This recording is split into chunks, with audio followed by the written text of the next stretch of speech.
We've just walked through every amendment to the US Constitution. But now there's a bigger question. How does an amendment actually happen? How does a country change its highest law? The answer is found in Article 5 of the Constitution, and it was designed to make change possible, but not easy. Let's break it down. The founders understood something critical. No document written in 1787 could predict every future challenge, so they built in a method for change. But they also feared instability. Too much flexibility would weaken the Constitution. Too little flexibility would freeze it in time. So they created a process that requires broad national agreement. There are two ways to propose an amendment. Method 1, congressional proposal. 2/3 of both the House and Senate must approve the proposal. This is how every current amendment has been proposed.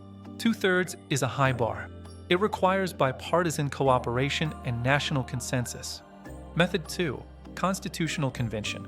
2/3 of state legislatures can call for a convention to propose amendments. This method has never been used. It exists as a constitutional pressure valve, a way for states to bypass Congress if necessary. But it carries uncertainty, which is why it's never been triggered. After an amendment is proposed, it must be ratified. There are also two methods for ratification. Method 1, state legislatures. 3/4 of state legislatures must approve. With 50 states today, that means 38 states must ratify. Method 2, state conventions. 3/4 of state conventions must approve.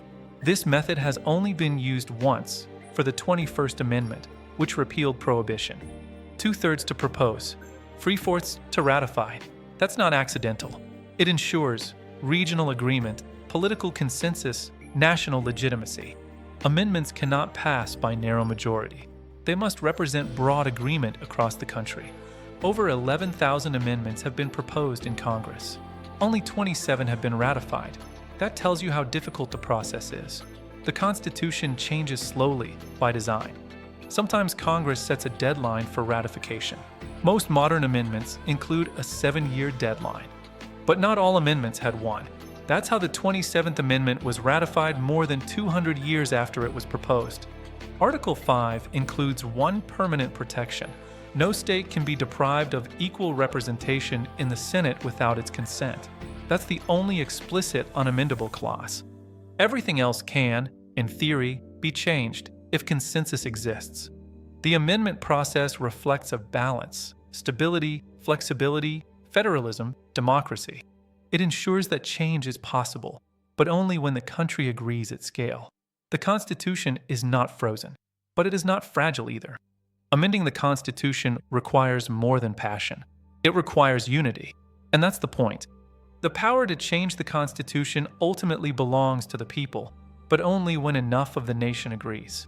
That's how a republic protects both progress and stability at the same time.